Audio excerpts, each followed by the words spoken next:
జై ఇందిరమ్మ. మిత్రులారా,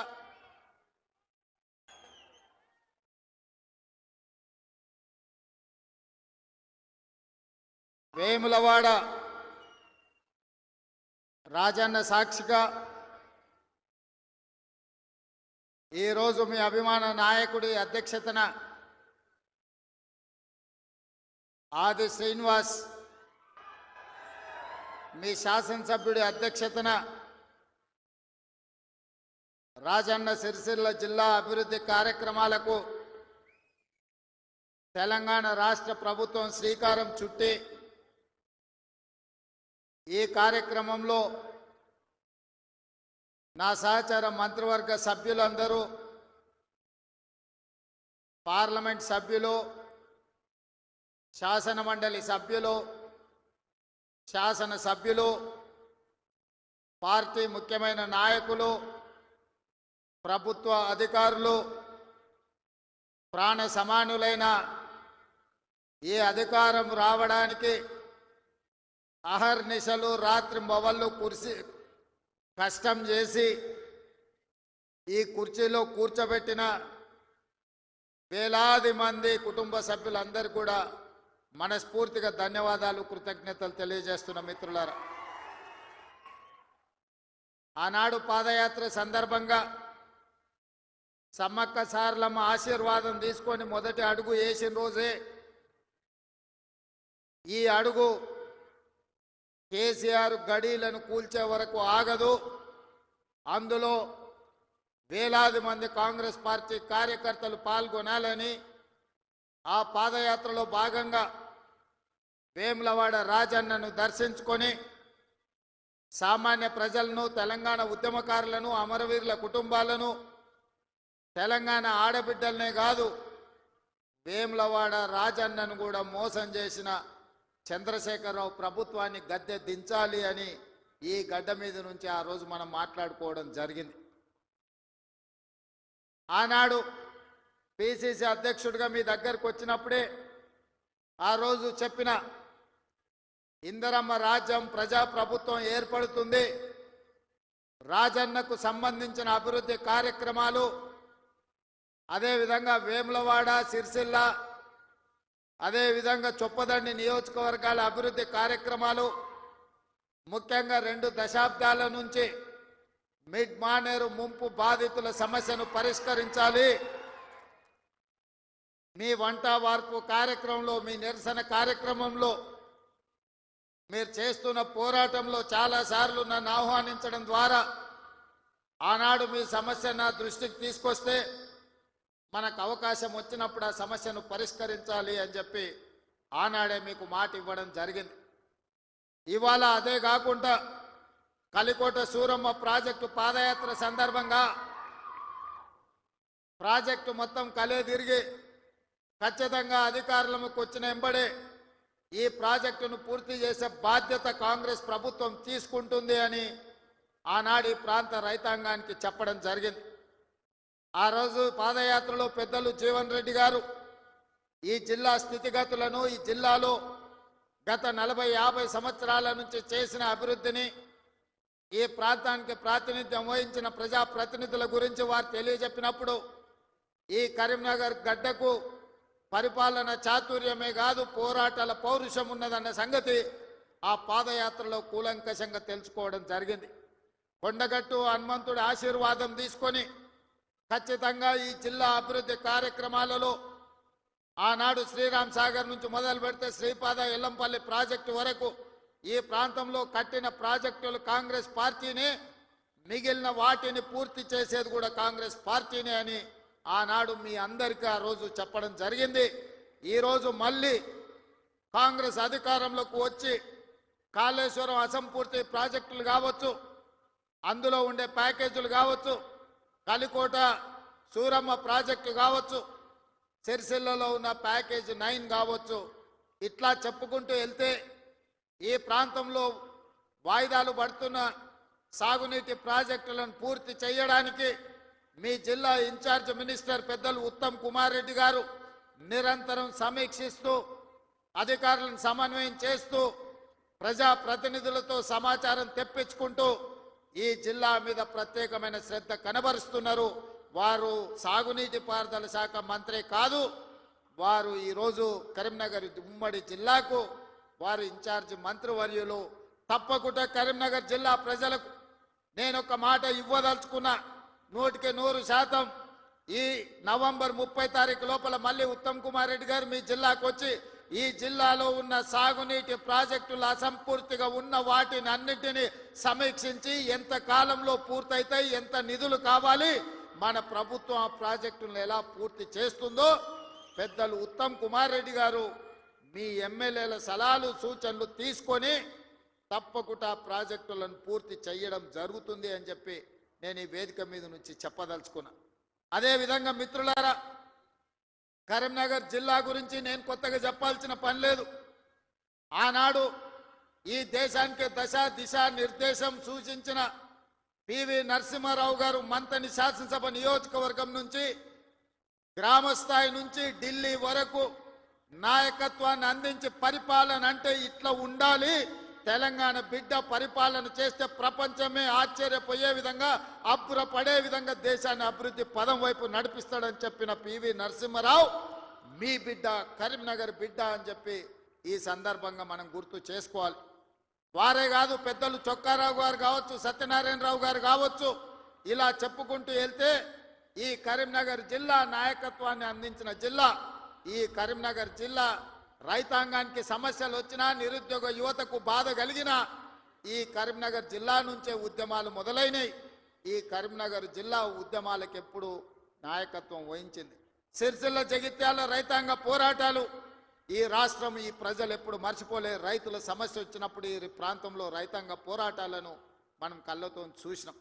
అదే కాదు, తెలంగాణ రాష్ట్రం కావాలి, తెలంగాణ రాష్ట్రం కళ నెరవేరాలి అని ఈ ప్రాంతంలో లేచిన ఉవ్వెత్తిన ఉద్యమాన్ని ఆనాడు 2004 సంవత్సరంలో శ్రీమతి సోనియా గాంధీ గారు ఇదే కరీంనగర్ గడ్డ మీద నుంచి మీకు మాట ఇచ్చిండ్రు.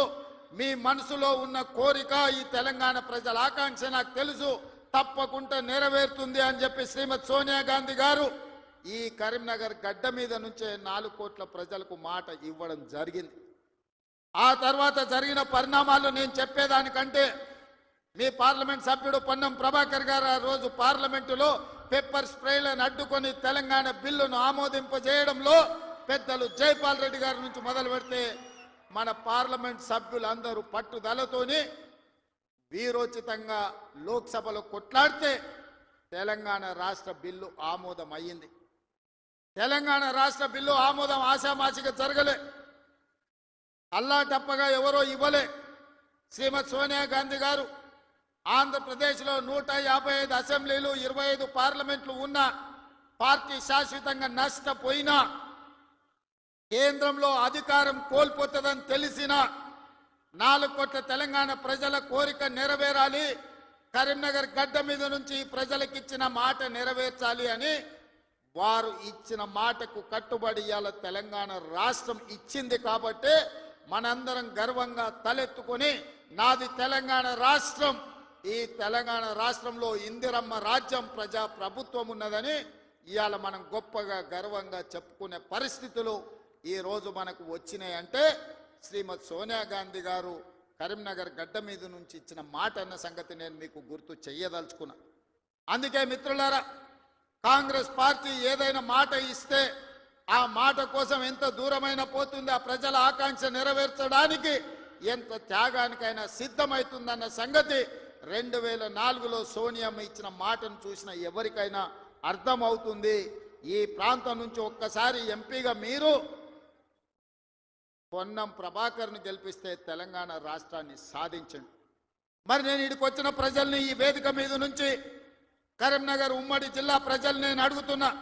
బండి సంజయ్ గారిని 2 సార్లు పార్లమెంటుకు పంపిస్తే ఆయన మంత్రి అయింది, కానీ ఈ కరీంనగర్ జిల్లాకు నరేంద్ర మోడీ నుంచి చిల్లి గవ్వైనా తెచ్చిండా? ఈ కరీంనగర్ అభివృద్ధి కోసం వారు ఎప్పుడైనా పార్లమెంట్లో మాట్లాడిండా? మీరు ఆలోచన చెయ్యండి. అంతకంటే ముందు 3 సార్లు టీఆర్ఎస్ వాళ్ళని గెలిపించారు.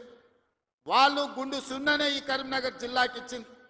నిజంగానే వినోద్ కుమార్ గారు, చంద్రశేఖర్ రావు గారు వీళ్ళందరూ ఈ ప్రాంతానికి నీళ్లు తెచ్చినుంటే, నిధులు ఈ ప్రాంతంలో ఖర్చు పెట్టినుంటే ఈ కలికోట సూరమ్మ ప్రాజెక్టు పెండింగ్ ఎందుకుంటుండే, సిరిసిల్ల నియోజకవర్గంలో ప్యాకేజీ 9 పడావు ఎందుకు పడుతుండే, ఈ దేవుడు రాజన్న కోడె దూడలను ఇచ్చి కోరికలు నెరవేర్చే రాజన్న మందిరం 10 సంవత్సరాలు పడావు పడ్డట్టుగా ఎందుకు ఉంటుండే అని నేను ఈ మిత్రులను అడుగుతున్నా. దాదాపుగా ఈ 10 సంవత్సరాలలో చంద్రశేఖరరావు గారు 20 లక్షల కోట్ల రూపాయల బడ్జెట్ ఖర్చు పెట్టిండు.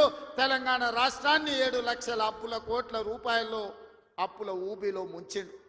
7 లక్షల కోట్ల రూపాయల అప్పు తెచ్చిన చంద్రశేఖరరావు, 10 సంవత్సరాలలో 20 లక్షల కోట్ల రూపాయలు ఖర్చు పెట్టిన చంద్రశేఖరరావు 100 కోట్లతోని రాజన్న దేవాలయాన్ని పూర్తి చేయలేకపోయిందా? ప్యాకేజీ నెంబర్ 9 సిరిసిల్లలో ఎందుకు పడావు పడ్డది? కలికోట సూరమ్మ ప్రాజెక్ట్ ఎందుకు పూర్తి కాలేదో మీరు ఒక్కసారి ఆలోచన చేయండి. ఇవాళ మీ రోడ్లు వెడల్పు విషయంలో కానీ మీరు ఆనాడు ఎమ్మెల్యేగా ఎన్నుకున్న ఆయన 3 సార్లు గెలిచినట్టున్నాడు. ఆయనను గవ్వాలంటే మీరు జర్మనీకి పోవాల్సిన పరిస్థితి ఉండే. కానీ ఇవాళ ఆది శ్రీనివాస్ మీరు పోవాల్సిన పని లేదు. మీ గల్లీకో మీ తండాకో మీ ఊరికో రోజు దయ్యం పట్టినట్టే తిరుగుతుండే ఆది శ్రీనివాస్. ఆయనకు పట్నం ఆడుందో తెలియదు. అసెంబ్లీ ఉన్నప్పుడు పట్నం వచ్చిందంటే పైగో ఇన్ని కాగితాలు పట్టుకొని వస్తాడు నా దగ్గరికి. మీ ఎమ్మెల్యేని చూస్తేనే నాకు భయం అవుతుంది, మళ్ళీ ఏం తెచ్చి కాగితం చేతిలో పెడతాడో, మళ్ళీ ఏం అడుగుతాడో అని. కానీ ఏదైనా ఎన్నడూ ఆయన ఏ పైరవికి రాలే, ఏ పని అడగలే, ఏ కాంట్రాక్ట్ అడగలే, ఏ బదిలీ అడగలే. ఈ వేములవాడ నియోజకవర్గానికి దాదాపుగా 35 ఏళ్ల నుంచి వివిధ హోదాలలో నేను పనిచేసిన, ఇండిపెండెంట్గా నిలబడ్డా, పార్టీ నుంచి నిలబడ్డా, నన్ను ఆశీర్వదించి హక్కుని చేర్చుకొని నన్ను గుండెల్లో పెట్టి చూసుకున్నారు.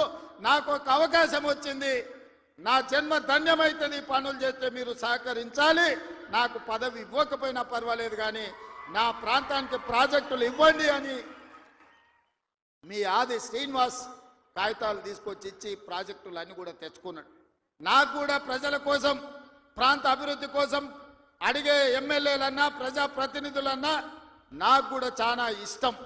సిరిసిల్లలో అన్ని పనులు చెయ్యాలనుకున్నా అంతా సవ్యంగా జరిగింది. కానీ సిరిసిల్లలో తప్పిదం జరగడం వల్ల ఈరోజు సిరిసిల్లలో కేకే మహేందర్ రెడ్డి మనకి ఎమ్మెల్యే కాలేదు. కానీ సిరిసిల్ల ప్రాంతాన్ని నిర్లక్ష్యం చేయదలుచుకోలే. సిరిసిల్ల ప్రాంతాన్ని అభివృద్ధి చేస్తాం, అందుకే మెడికల్ కాలేజ్ మంజూరు చేసినాం.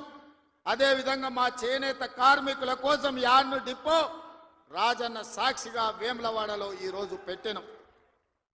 ఈ ప్రాంతంలో ఉండే నేతన్నల్ని, గీతన్నల్ని, గల్ఫ్ కార్మికులను ఆదుకోవాలనేది మా విధానం. గల్ఫ్ కార్మికుల విషయంలో మా మేడిపల్లి సత్యం కావచ్చు, మా డాక్టర్ కవంపల్లి సత్యనారాయణ గారు కావచ్చు, పెద్దలు జీవన్ రెడ్డి గారు, ఆది శ్రీనివాస్ ఈ ప్రాంత జగిత్యాల కోరుట్ల ప్రాంతం నుంచి ఇక్కడ నుంచి వలసలు పోయే గల్ఫ్ కార్మికుల గురించి గల్ఫ్ బోర్డు పెట్టాలి. గల్ఫ్ కార్మికులు అక్కడికి పోతే ఏదైనా ప్రమాదం జరిగి గల్ఫ్ దేశాలలో, మిడిల్ ఈస్ట్ కంట్రీలో చచ్చిపోతే కనీసం ఆ కుటుంబాలు శవాన్ని కూడా చూసే పరిస్థితి లేదు. ఆ కుటుంబాలను ఆదుకునే పరిస్థితి అంతకంటే లేదు. వాళ్ళ పిల్లలు అనాథలైపోతున్నారు. ఆ కుటుంబాలను ఆదుకోవాలని పాదయాత్ర సందర్భంగా చెప్తే మన ప్రభుత్వం, ప్రజా ప్రభుత్వం గల్ఫ్ కార్మికులను ఆదుకోవడానికి బోర్డుతో పాటు అక్కడ ఎవరైనా ప్రమాదవశాత్తు చనిపోతే 5 లక్షల రూపాయల నష్ట పరిహారం ఇవ్వాలని ఇవాళ గల్ఫ్లో చనిపోతున్న వాళ్ళ కుటుంబాలకు నిన్ననే చనిపోయిన వాళ్ళందరూ కూడా ఖాతాలో 5 లక్షలు పడ్డాయని నేను భావిస్తున్నా. ఎందుకంటే నేను బయలుదేరే ముందు నిన్న వరంగల్లో మా అధికారులకు ఆదేశాలు ఇచ్చిన. గతంలోనే నేను కొంతమంది బాధితులు ఉంటే సెక్రటేరియట్కి పిలిచి వాళ్ళకి చెక్కులు ఇవ్వడం జరిగింది. నేను ఎందుకు ఈ మాట చెప్తున్నంటే ఈ ప్రాంతంలో ఉన్న చేనేత కార్మికులు, బీడీ కార్మికులు ఈ ప్రాంతంలో వలసలు ఎక్కువ. పాలమూరు నుంచి తట్ట పనో, పార పనో, మట్టు పనో, లేకపోతే బొంబాయో, దుబాయో పోయే పరిస్థితులు ఉంటే ఇక్కడ పూర్తిగా గల్ఫ్, మిడిల్ ఈస్ట్ కంట్రీలకే వెళ్తున్నారు. వీళ్ళ కోసం ప్రత్యేకమైన బోర్డు తేవాలి, వీళ్ళని ప్రత్యేకంగా ఆదుకోవాలి, వీళ్ళ పిల్లలకు ఒక మంచి చదువులు ఇవ్వాలి, వాళ్లకు మంచి భవిష్యత్తు ఉండాలి అని ఇవాళ గల్ఫ్ కార్మికుల గురించి మన ప్రభుత్వం ఆలోచన చేస్తున్నది. తప్పకుండా తొందరలోనే ఇప్పుడు 11వ నెలలు ఉన్నాం. 10 నెలల్లో 4 నెలలు పార్లమెంట్ ఎన్నికలకే పోయినాయి. మీకు తెలుసు, మనం సరిగ్గా పరిపాలన చేసింది వచ్చిన కొత్తలో కొత్త సంసారమే 2-3 నెలలు. ఆ తర్వాత 4 నెలలు పార్లమెంట్ ఎన్నికల్లోనే పోయినాయి. 7 నెలలు తీస్తే సరిగ్గా కుదురుగా కుర్చీలో కూర్చొని సచివాలయానికి పోయి అధికారులతో మాట్లాడి పరిపాలనపరమైన నిర్ణయాలు తీసుకున్నది 4 నెలలే అని చెప్పి ఈరోజు తెలంగాణ సమాజానికి 4 కోట్ల ప్రజలకు నేను చెప్పదలుచుకున్నా. అయినా 10 సంవత్సరాలు చంద్రశేఖరరావు చేయలేని పనులన్నిటిని కూడా పడావు పెట్టిన ప్రాజెక్టులన్నిటిని కూడా తిరిగి పునః ప్రారంభించి ఈరోజు ప్రభుత్వం ముందుకెళ్తుంటే ఆయననేమో ఫామ్ హౌస్లో వండుకుంటాడు, వీళ్ళిద్దరేమో మన కాళ్ళలో కట్టబెట్టనికి తిరుగుతున్నారు. ఏలేశ్వరం పోయినా శనీశ్వరుడు వదలేదు అన్నట్టు ఇవాళ ఓడగొట్టి ఇంట్లో వండబెట్టిన అసెంబ్లీ ఎన్నికల్లో అధికారం పోయింది, పార్లమెంటులో సీట్లన్నీ పోయి గుండు 0 వచ్చింది. ఇప్పుడు వాళ్ళకు మెదడే పోయినట్టు అనిపిస్తుంది. అసెంబ్లీ ఎన్నికలలో అధికారం పోయింది, పార్లమెంటులో ఉన్న సీట్లన్నీ పోయినాయి. ఇప్పుడు వాళ్ళ ఏషాలు చూస్తుంటే ఉన్న మెదడు కూడా దొబ్బినట్టే నాకు అనిపిస్తుంది. ఏం మాట్లాడుతున్నారో నాకైతే అర్థమవుతలేదు. 10 సంవత్సరాలు మీరు ఇవన్నీ చేసి ఉంటే ఇవాళ రైతులకు 18,000 కోట్ల రూపాయలు 25 రోజుల్లో 23 లక్షల కుటుంబాలకు రైతు రుణమాఫీ చేయాల్సిన అవసరం నాకు వస్తుండేనా? 10 ఏళ్లలో నువ్వు 1,00,000 రూపాయలని 4 విడతలని మిత్తి కడతా అని అసలు మిత్తి కలిసి తడిసి మోపెడై రైతులు దేశంలోనే ఆత్మహత్యలలో 2వ స్థానం తెలంగాణ రాష్ట్రం వచ్చిన సంగతి చంద్రశేఖరరావు గారు మర్చిపోయినట్టున్నాడు. మహారాష్ట్ర మొదటి స్థానంలో ఉంటే ఈ 10 సంవత్సరాలు తెలంగాణ రాష్ట్రం రైతుల ఆత్మహత్యలలో 2వ స్థానాన్ని ఆక్రమించింది. నువ్వు రైతు రుణమాఫీ చేస్తా అని మొదటి 5 సంవత్సరాలు 1,00,000 రూపాయలు చేస్తా అని 4 విడతలని 5 ఏళ్ళని నువ్వు ఆ 1,00,000 చేసే లోపల ఇంకొక 1,00,000 మిత్తి అయింది. అసలు మిత్తి తడిసి మోపెడైంది. రెండవసారి మళ్ళీ 1,00,000 రూపాయలు ఇస్తాని 5 ఏళ్ళైనా 1,00,000 రూపాయలు పూర్తి చేయలే.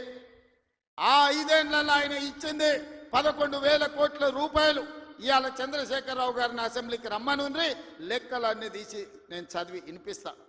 5 ఏళ్ళు అధికారంలో ఉన్న నువ్వు 11,000 కోట్ల రూపాయల రైతు రుణమాఫీకి 5 ఏళ్ళు తీసుకుంటే ఇందిరమ్మ రాజ్యంలో కాంగ్రెస్ ప్రభుత్వం 25 రోజుల్లో 23 లక్షల కుటుంబాలకు దాదాపుగా 18,000 కోట్ల రూపాయల రైతు రుణమాఫీ చేసి 2 లక్షల వరకు ఉన్న రైతాంగానికి మేము రుణమాఫీ చేస్తే పెద్ద మనిషిగా అభినందించాల్సింది పోయి, ఒకవేళ మనిషి పెద్ద మనిషివైనా నీకు చిన్న బుద్ధి ఉంటే మౌనంగా నన్ను ఉంటావేమో అనుకున్నా. కానీ అన్ని చిల్లర మాటలే మాట్లాడుతున్నారు. ఒక్కటన్నా అక్కడికి వచ్చేది మాట్లాడుతురా? ఎవడన్నా సంసారం చేసేటోడు మాటలు మాట్లాడుతురా? వాళ్ళు తండ్రి కొడుకు అల్లుడు వాళ్ళని చూడండి ఒక్కసారి వాళ్ళు ఏమేమి మాట్లాడుతురో చూడండి. 10 ఏళ్ళు ప్రభుత్వం నడుపుతున్నాడు, 10 నెలలు కాకముందే నువ్వు దిగిపో మేము కూర్చుంటామంటారు. 10 ఏళ్ళు కూర్చున్నారు కదా, ఏం ఎలుగబెట్టిర్రు? ఎలుగబెడితే ఏం ఎలుగబెట్టిర్రో చెప్పండి. 10 ఏళ్ళు మీరు చేయలేని పనులు మేము చేస్తుంటే మీకు కడుపు నొప్పి వచ్చిందా? మీకు కాలు నొప్పి అయిందా? ఏం నొప్పి అయింది? మీకు ఏడో నొప్పి లేస్తుంది? నాకు అర్థమైతలేదు. మీ నొప్పికి మా కార్యకర్తల దగ్గర మందు ఉన్నది, పెడతారు. ఏడ పెట్టాలనో ఆడా మీకు నొప్పి లేచిన కాడ మా వాళ్ళు మందు పెడతారు, సిద్ధంగానే ఉన్నారు. మీరు అనుకుంటున్నాం సోషల్ మీడియాలో 4 హౌల పోస్టులు పెట్టి పెద్ద మునగాలం అనుకుంటున్నట్టున్నారు. మా వాళ్ళు ఏంటంటే అధికారం వచ్చింది ఇప్పుడు తొందరగా ఉంది అని కొంచెం రిలాక్స్ అవుతున్నారు. వస్తున్నాయి స్థానిక సంస్థల ఎన్నికలు, మా వాళ్ళు తయారవుతారు, అప్పుడు తెలుస్తుంది ఇద్దరికి బామార్దులకు. ఇవాళ నేను అడిగేది ఒకటే, 10 ఏళ్లలో నువ్వు చేసిన రైతు రుణమాఫీ అంతా లెక్కలు తీద్దాం. ప్రభుత్వం నా దగ్గరనే ఉంది, వ్యవసాయ శాఖ మంత్రి ఈ వేదిక మీదనే ఉన్నారు తుమ్మల నాగేశ్వరరావు గారు. మొదటి 5 ఏళ్లలో ఎంత విడత ఎంతమంది రైతులకు ఎంత రుణమాఫీ చేసినో లెక్కలు చెప్పుదాం. 2వ విడత 5 ఏళ్లలో మళ్ళీ అధికారంలోకి వచ్చినాక ఎంతమంది రైతులకు ఎన్ని కోట్ల రూపాయలు ఇచ్చినో లెక్క తీద్దాం.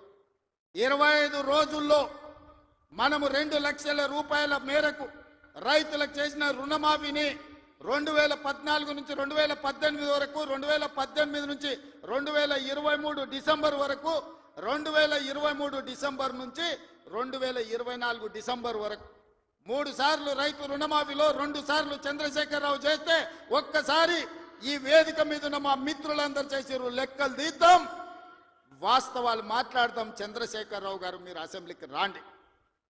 నీకు ధైర్యం ఉంటే, నిజాన్ని ఎదుర్కొనే చిత్తశుద్ధి నీకుంటే రా అసెంబ్లీలకు. మా వ్యవసాయ శాఖ మంత్రి ఈ రోజు నీకు లెక్కలు చెప్తాడు, ఏమన్నా తక్కువ పడితే మిగతా సంగతి నేను చూసుకుంటా. అదేవిధంగా తెలంగాణ ఉద్యమమే నిరుద్యోగ సమస్య. ఈ నిరుద్యోగ సమస్యనే తెలంగాణ రాష్ట్రాన్ని సాధించి వందలాది మంది బిడ్డలు ఆత్మ బలిదానాలు చేసుకొని సాధించుకున్న తెలంగాణలో 10 నెలల్లో నేను 50,000 ఉద్యోగాలు ఇచ్చిన ప్రభుత్వ ఉద్యోగాలను 10 ఏళ్లలో నువ్వు ఎన్ని ఇచ్చినవో లెక్క కట్టు, తలకాయ లెక్క పెడదాం. 50,000కు ఒక్క తలకాయ తక్కువ ఎల్పీ స్టేడియంలో అందరిని పిలుస్తా. 50కి తక్కువ ఉంటే అక్కడ నేను క్షమాపణ చెప్తా. స్వతంత్రం వచ్చినప్పటి నుంచి భారతదేశంలో ఏ రాష్ట్రం కూడా మొదటి సంవత్సరంలో 10 నెలల్లో 50,000 ఉద్యోగాలు ఇవ్వలేదు. నేను సూటిగా సవాలు విసురుతున్న చంద్రశేఖర్ రావు గారికి, రా నీ 10 ఏళ్ల పాలనలో ప్రతి సంవత్సరానికి నువ్వు ఎన్ని ఉద్యోగాలు ఇచ్చినావు, 10 నెలలల్లా నేను 50,000 ఉద్యోగాలు ఇచ్చిన లెక్క కట్టి తలకాయలు మొత్తం ఎల్బీ స్టేడియంలో పిలిపించి అందరిని పెడతా. నువ్వు వాళ్ళ తల లెక్క పెట్టుకో. ఒక్క తల తగ్గిన క్షమాపణ చెప్పడానికి నేను సిద్ధంగా ఉన్నా. అన్ని చిల్లర మాటలే. మా తాత ఉన్నప్పుడే నోటిఫికేషన్ ఇచ్చాడు, మా ముత్తాత ఉన్నప్పుడే మేము ఇవన్నీ చేసినాం అంటాడు. వెనకటికి ఎవడో అంటే వాడిని తాతలు నేతులు తాగుతానంట, ఇప్పుడు వీడు మూతులు నాకిండంట. గట్లున్నది వీళ్ళ మాటలు. చెప్పుకోవడానికి బాగానే ఉంటుంది. మా చచ్చిపోయిన బర్రె పగిలిపోయిన కుండ నిండా పాలిస్తుండని. బర్రె చచ్చింది, కుండ పగిలింది. ఇంకా బుద్ధి మాత్రం మారలేదు వీళ్ళకు. అందుకే ఇవాళ రైతు రుణమాఫీ విషయంలో కానీ, నిరుద్యోగ సమస్య విషయంలో కానీ, ఆర్టీసీలో ఆడబిడ్డలకు ఉచిత ప్రయాణం ఏదైతే ఇచ్చినామో 1,10,00,000 మంది ఆడబిడ్డలు ఈరోజు అమ్మగారి ఇంటికి పోవాలన్నా, రాముల వారిని దర్శించుకోవాలన్నా ఒక్క రూపాయి ఒక్క పైస లేకున్నా పోవచ్చు. 3,700 కోట్ల రూపాయలు మంత్రి పొన్నం ప్రభాకర్ గారు ఇవాళ ఖర్చు పెట్టి ఆడబిడ్డలకు ఉచిత బస్సు ప్రయాణం ఇచ్చాడు. ఇదే కాదు, ఆనాడు మోడీ ప్రభుత్వం 1,200 రూపాయల సిలిండర్ చేస్తే ఈరోజు ఆడబిడ్డలకు 500 రూపాయలకే సిలిండర్ ఇస్తున్నాం. ఆ శాఖ ఉత్తమ్ కుమార్ రెడ్డి గారు చూస్తున్నారు. అదేవిధంగా ప్యాడీ ఆయన ఏమన్నాడే కేసీఆర్, ఊరేసుకుంటే ఊరేసుకున్నట్టే అన్నాడు. అన్నోడు అన్నట్టు ఉండాలి కదా. ఆయన మాత్రం ఫామ్ హౌస్లో 150 ఎకరాలు ఊరేసుకున్నాడు. అవన్నీ లెక్కలు తీసి బయట పెట్టిన వీడియోలతో సహా. మా సార్ అట్లా వేసుకున్నారు కానీ అని వాళ్ళ తాబేదారులు వచ్చి చెప్పారు. ఆ తర్వాత మన ప్రభుత్వం వచ్చినాక ఉత్తమ్ కుమార్ రెడ్డి గారితో వ్యవసాయ శాఖ మంత్రితో మాట్లాడి వరి పండించాల్సిందే, వరి కొనాల్సిందే, సన్న ఒడ్లు వండిస్తే 500 బోనస్ ఇస్తామంటే ఇవాళ 66 లక్షల ఎకరాలల్లా 1,53,00,000 మెట్రిక్ టన్నుల వరి ధాన్యాన్ని ఇవాళ తెలంగాణ గడ్డ పండించింది. స్వతంత్రం వచ్చినప్పటి నుంచి ఉమ్మడి ఆంధ్రప్రదేశ్లో కూడా ఇంత వరి పంట రాలేదు. ఇవాళ మన 10 నెలల ప్రభుత్వంలో 1,53,00,000 మెట్రిక్ టన్నుల వడ్లు పండించిందంటే అది మన రైతన్నల గొప్పతనం కాదా? గతంలో వడ్లు అంటే కాళేశ్వరం నీళ్లు తెచ్చిన అన్నాడు. ఆ దిక్కుమాలినోడు కట్టిన కాళేశ్వరం మేడిగడ్డ, అన్నారము, సుందిల్ల 3 కుప్పగూలినాయి. వెనకటికి కూడా పనిమంతుడు పందిరేస్తున్నట్ట కుక్కతో తలిగి కూలిపోయిందంట. కాళేశ్వరం కట్టిండెప్పుడు, కూలిందెప్పుడు? 1,00,000 కోట్లు నిండా మింగిండు, ఫామ్ హౌస్లో బోర్లో వండిండు.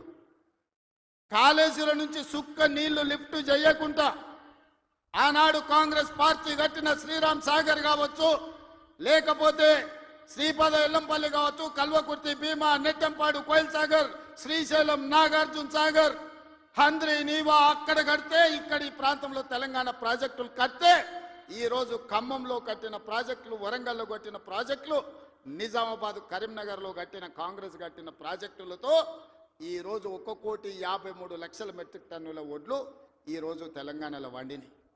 1,00,000 కోట్లు కాళేశ్వరంలో కాంట్రాక్టర్లకు కాలబెట్టిండు. పాలమూరు రంగారెడ్డికి 20,000 కోట్లు కాలబెట్టిండు. ఇంతవరకు సుక్క నీరు రాలేదు. కాళేశ్వరంలో 52,000 ఎకరాలకు ఇచ్చాడు. 1,00,000 కోట్లు కాంట్రాక్టులకు బిల్లు ఇస్తే 52,000 ఎకరాలకు నీళ్ళు వచ్చినాయి. ఈసారి అవి కూలిపోయి అది కూడా రాలే. ఇప్పటి వరకు చంద్రశేఖర్ రావు గారు ఈ 10 ఏళ్లలో 1,83,000 కోట్ల రూపాయల ప్రజాధనాన్ని ఇరిగేషన్ ప్రాజెక్టుల మీద పెట్టిండు. నేను సూటిగా అడుగుతున్నా, ఏ ప్రాజెక్ట్ అయినా నువ్వు పూర్తి చేసినవా?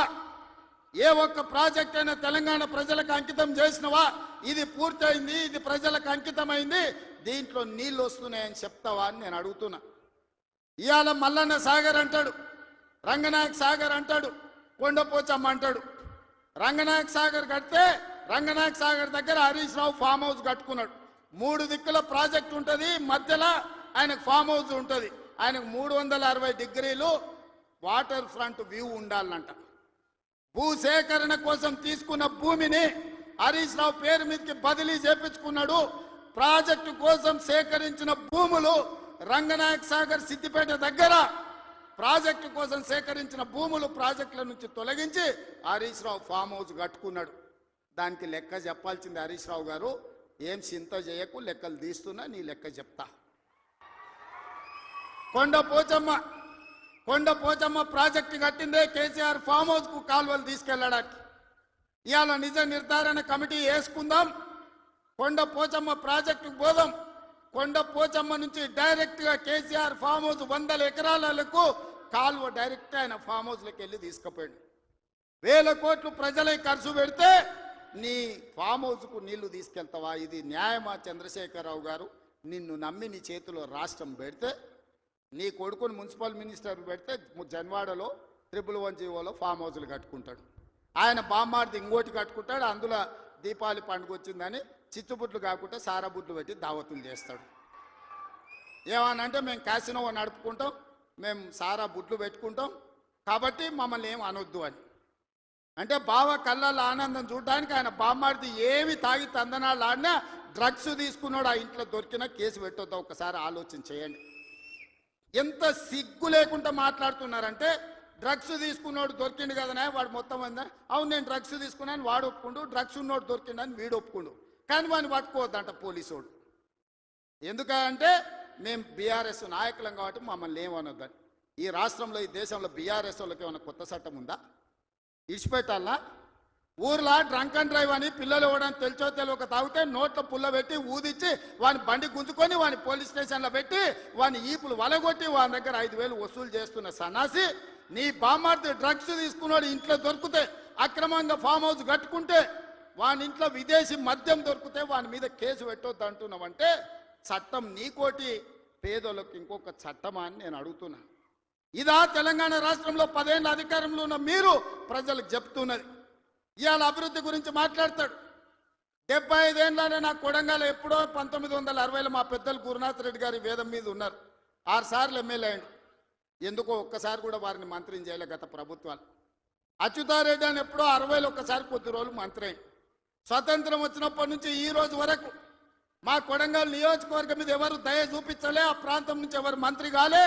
ఇవాళ ఆ ప్రజల కోరిక మేరకు నేను ఎమ్మెల్యేనై ముఖ్యమంత్రిని అయితే నేను ఆడ అభివృద్ధి చేయాలి, మా పిల్లలకు ఉద్యోగాలు ఇవ్వాలి, మా గ్రామాలు ఎడారిగా మారినాయని నారాయణపేట కొడంగల్ ఎత్తిపోతల పథకాన్ని మా నీళ్లు తీసుకెళ్ళనికే తాగనిక నీళ్లు లేక ఫ్లోరైడ్ ఉండి కల్తీ కళ్ళు తాగి ఆ కల్తీ కళ్ళుతోని పిచ్చెక్కి పిల్లల్ని మంచాలకు గట్టేస్తుంటే ఆ బాధ చూడలేక నారాయణపేట కొడంగల్ ఎత్తిపోతల ప్రాజెక్టు ద్వారా 1,00,000 ఎకరాలకు నా ప్రాంతానికి నీళ్లు ఇవ్వాలని నేను ముఖ్యమంత్రిగా చేస్తే అండ్లా కాళ్ళ కట్టె పెడతాడు హరీష్ రావు.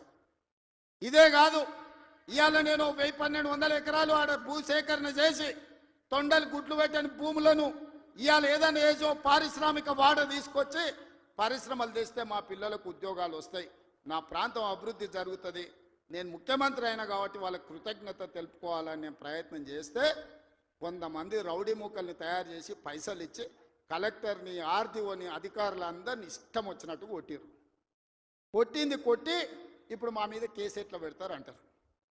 ఉత్తోని పక్కింటోని చెంప మీద కొడితేనే ఇవాళ రేపు మన పిల్లల్ని నెత్తి మీద కొడితేనే వాడు 100కు డయల్ చేస్తుండు, మా నాయన కొడుతుండు మా నాయనమ్మ కొడుతుందని. స్కూల్కి పిల్లగాడు కూడా ఇలా తెలివి వచ్చింది, నెత్తి మీద ఎట్లా అంటే వాడు 100కి డయల్ చేస్తుండు. అధికారులను కిందేసి కొట్టి చంపేదానికి ప్రయత్నం చేస్తే కేసులు కడితే మా టీఆర్ఎస్ వాళ్ళ మీద కేసులు ఎట్లా కడతారు? బరాబర్ మా టీఆర్ఎస్ వాళ్ళు ఇట్లనే దాడులు చేస్తారంటారు. నేను అడుగుతున్న చంద్రశేఖరరావు గారిని, నీ కొడుకు నీ అల్లుడు మాట్లాడే భాషను మీరు సమర్థిస్తున్నారా? భూసేకరణ చెయ్యొద్దా? తెలంగాణ రాష్ట్రంలో పరిశ్రమలు పెట్టొద్దా?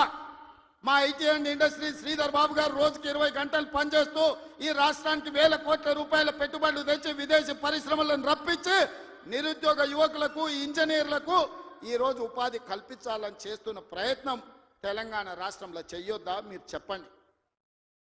10 ఏళ్ళు ప్రభుత్వం నడిపిన మీరు భూసేకరణ చేయలేదా?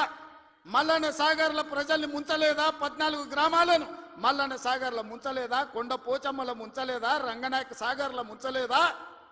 ఫార్మా సిటీ అని ఎయిర్పోర్ట్ కూతబెట్టి దూరంలో 14,000 ఎకరాల భూములు సేకరించలేదా? ఇవాళ ఒక కొడంగల్లో నేను భూసేకరణ 1000 ఎకరాలు చేస్తే మీ కడుపు మంట ఏంది, మీ దుఃఖం ఏంది, మీ బాధ ఏందని నేను అడుగుతున్నా. ఇదా న్యాయం? ఇదా ప్రభుత్వాన్ని నడిపినోడు మాట్లాడేది? ఈ విధానం ఉంటే రాష్ట్రం అభివృద్ధి చెందుతుందా? నేను అడుగుతున్న ఈ వేదిక మీద నుంచి తెలంగాణ రాష్ట్ర రైతాంగాన్ని, ఎవరో ఒకరు భూమి కోల్పోవాల్సిందే. అభివృద్ధి జరగాలంటే భూసేకరణ జరగాల్సిందే. భూసేకరణ జరిగితే ఎవరో ఒకరు భూమి కోల్పోవాల్సిందే. ఎవరు ఇష్టంగా భూమి ఇవ్వరు. కానీ బాధలో ఉన్న రైతుకు నష్టపరిహారం అత్యధికంగా ఇవ్వడం ద్వారా ఆ రైతును మనము ఆదుకోవాలి. ఇవాళ ఎక్కడైతే భూసేకరణ జరుగుతుందో భూసేకరణ చట్ట ప్రకారం వాళ్ళకి ఎక్కువ ఇవ్వలేకపోతున్నాం. నేను చీఫ్ సెక్రటరీ కలెక్టర్లకు ఆదేశాలు ఇచ్చిన, ఆ ప్రాంతాలలో భూముల విలువ 3 అంతలు పెంచండి. అప్పుడు వాళ్ళ భూమికి ఊర్లో 10 లక్షలు ఇస్తే మనం 30 లక్షల నష్టపరిహారం ఇస్తే ఆ రైతు సంతోషంగా ముందుకొచ్చి భూమి ఇస్తాడు. శాశ్వత అభివృద్ధి కోసం రాష్ట్ర పునర్నిర్మాణంలో త్యాగం చేస్తున్న భూ యజమానులను, వాళ్ళు దళితులు, గిరిజనులు, బలహీన వర్గాల వాళ్ళు ఉంటారు. చిన్న చిన్న భూములు ఉంటాయి, కుటుంబంలో 5-6 మంది ఉంటారు. వాడు అసూటనో ఇసూటనో పోయి భూమి కొనుక్కోవాలంటే నష్టపరిహారం అత్యధికంగా ఇవ్వాలని చట్టాన్ని సవరించమని వాళ్ళు నేను ఆదేశాలు ఇచ్చిన. నేను అడుగుతున్న మిత్రులారా, నల్లమల అడవుల్లో నుంచి ఒక గ్రామీణ ప్రాంతంలో వ్యవసాయ కుటుంబం, ఒక రైతు బిడ్డగా జిల్లా పరిషత్ మెంబర్ నుంచి ముఖ్యమంత్రికి వచ్చిన, నాకు తెలియవా కష్టాలు? భూమితో ఉన్న సెంటిమెంట్ నాకు తెలియదా? భూమి మన ఆత్మగౌరవం అన్న సంగతి నాకు తెలియదా? గ్రామంలో మన గుర్తింపు, మన గౌరవం, మన ఆత్మగౌరవం, ఊరిలో మనకున్న భూమి, మనం చేసే వ్యవసాయము. ఎన్నెట్ల నాగలి కడతాడు అని అంటే వెనకటికి పిల్లనిచ్చేటోళ్ళు, 20 జతలు ఎట్లు నాగలి కడతాడు అని అంటే వాళ్ళకి పిల్లనిచ్చేటోళ్ళు. భూమి లేనోడికి పిల్లని ఇవ్వాలంటే 10 సార్లు ఆలోచన చేసేటోళ్ళు. అట్లాంటి భూమి తల్లిదండ్రులతో సమానం అనుకునే ఈ సమాజంలో భూమి కోల్పోతున్న వాళ్ళను హక్కున చేర్చుకొని అత్యధికంగా నష్టపరిహారం ఇవ్వాలని నూతన విధానాన్ని ఇవాళ నా ప్రభుత్వం తీసుకొచ్చింది. నా మంత్రివర్గ సహచరులు మీరు ధైర్యంగా ముందుకు వెళ్ళండి అని చెప్తున్నారు. నష్టపరిహారం అత్యధికంగా మేము ఇచ్చి భూమి తెచ్చి పరిశ్రమలు నెలకొల్పాలంటే ఇవాళ వాళ్ళు అడ్డం పడుతున్నారు. తెలంగాణ సమాజమా, మీరు ఆలోచన చెయ్యండి. ఇది మన తెలంగాణకు మేలు చేస్తుందా? ప్రతి సంవత్సరం 1,10,000 ఇంజనీరింగ్ స్టూడెంట్లు ఇంజనీరింగ్ పూర్తి చేసుకొని బయటకు వస్తారు.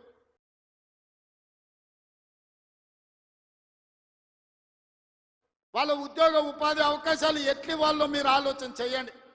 వాళ్ళ నిరుద్యోగులుగా రోడ్ల మీద వదిలేద్దామా? ఆవారగాళ్ళు అయిపోయి తల్లిదండ్రులకు భారమై గంజాయి డ్రగ్స్కు బానిసలను చేద్దామా? ఈ తెలంగాణ సమాజ యువతను మీరు ఒక్కసారి ఆలోచన చెయ్యండి. ఆ భూమి నేను తీసుకుపోను, శ్రీధర్ బాబు గారు తీసుకుపోరు, ఉత్తమ్ కుమార్ రెడ్డి గారు అసలే తీసుకుపోరు. భూమి ఏమన్నా సాపలాక చుట్టూ సంకలు పెట్టి తీసుకుపోయేదానే? మేమేం చేసుకుంటామే? తిరిగి పరిశ్రమలు పెట్టి పరిశ్రమలలో ఉద్యోగాలు ఇవ్వాలన్నదే కదా మా ఆలోచన. ఆ ఆలోచనకు ఎందుకు అడ్డం పడుతున్నారు? 10 ఏళ్ళు మేము సరైన నష్టపరిహారం ఇవ్వండి, భూసేకరణ చేయండి అని మేము సహకరించిన ప్రతిపక్షంలో ఉండి నీకు ఆ కనీస పరిజ్ఞానం కానీ జ్ఞానం కానీ ఎందుకు లేదు చంద్రశేఖరరావు గారు అని నేను అడుగుతున్నా. ఉద్యమకారునంటో 80,000 పుస్తకాలు చదివినోన్నంటో అపర మేధావినంటో ప్రపంచంలో నీ అంత మేధావి లేడు, పోటీ పెడితే 1 నుంచి 100 వరకు నీకే ర్యాంక్ వస్తుంది అంటో ఇంత చిన్న లాజిక్ మిస్ అయినవా చంద్రశేఖరరావు? భూమి సేకరించకుండా పరిశ్రమలు నెలకొల్పలేమని నా నియోజకవర్గం మీద ఎందుకు కక్ష కట్టినవని నేను అడుగుతున్నా. నేనేమో 1,00,000 ఎకరాలు సేకరించలే, 4 గ్రామాలలో కలిసి 1,100 ఎకరాలు నేను భూమి తీసుకుందామన్నది. ఇదో ప్రపంచ సమస్య అయింది. ఇంకా నేను ఢిల్లీ అయిపోయింది, ఇప్పుడు చంద్రమండలం పోతాడంట ఆయన. చంద్రమండలం పోయి ఆడ కూడా ఫిర్యాదు చేస్తాడంట. నువ్వు ఆడ తిరిగి వచ్చినా కుట్ర చేసినందుకు మాత్రం ఊసలు లెక్క పెడతావు కేటీఆర్, నువ్వు అది గుర్తు పెట్టుకో.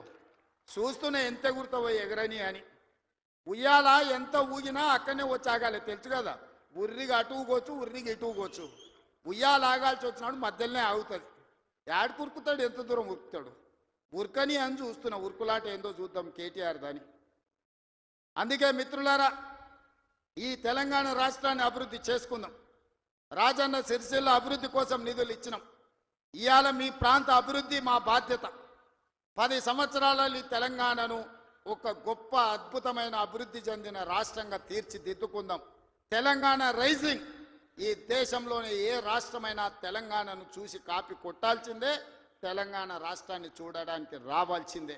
ఆ విధంగా మనం అభివృద్ధి చేసుకుంటూ ముందుకు వెళ్దాం. ఇంత మంచి కార్యక్రమాన్ని ఏర్పాటు చేసినందుకు అధికారులతో పాటు నిర్వాహకులకు అందరికీ మనస్ఫూర్తిగా ధన్యవాదాలు తెలియజేస్తున్నా. చాలా విషయాలు ఉన్నాయి మీతో పంచుకోవాల్సినవి, వస్తానే ఉంటా, మిగతా విషయాలు మాట్లాడుతూనే ఉంటా. చివరిగా చంద్రశేఖరరావు గారికి మాత్రం ఒక మాట చెప్తున్నా, అసెంబ్లీకి రా స్వామి, రా, వచ్చి కూర్చుందాం, రా, నీ 80,000 పుస్తకాలు ఏం చదివినావు మాట్లాడదాం. ఒక్కసారి రావే స్వామి, వస్తే రోజంతా చర్చ చేద్దాం, చేస్తే ఏందో తెలుస్తుంది లెక్క. మళ్ళొక్కసారి అదేవిధంగా చేనేత కార్మికుల కోసం పని కల్పించాలని మన స్వయం సహాయక సంఘాల ఎస్హెచ్ గ్రూపులకు 65,000 మంది ఉన్నారు, 65 లక్షల మంది ఉన్నారు. 1,30,00,000 చీరలు స్వయం సహాయక సంఘాలకు సంవత్సరానికి 2 చీరలు ఈరోజు మంచి క్వాలిటీతో ఇచ్చి ఆడబిడ్డల ఆత్మ గౌరవంతో ఉండే విధంగా నిర్ణయం తీసుకున్నాం. ప్రతి ఆడబిడ్డలకు 2 చీరలు ఇస్తాం. ఇక్కడుండే మా వాళ్లకు ఓన్లీ పవర్ లూమ్ నుంచి కాకుండా మన పాలిస్టర్ అండ్ కాటన్ మిక్స్డ్లో చీరలు తయారు చేయండి, మంచి చీరలు వాళ్ళకి ఇద్దాం. ఆత్మ గౌరవంతో బ్రతికే విధంగా తెలంగాణను ముందుకు తీసుకెళ్దామని తెలియజేస్తూ మీ అందరి దగ్గర సెలవు తీసుకుంటున్న ధన్యవాదాలు మిత్రులారా.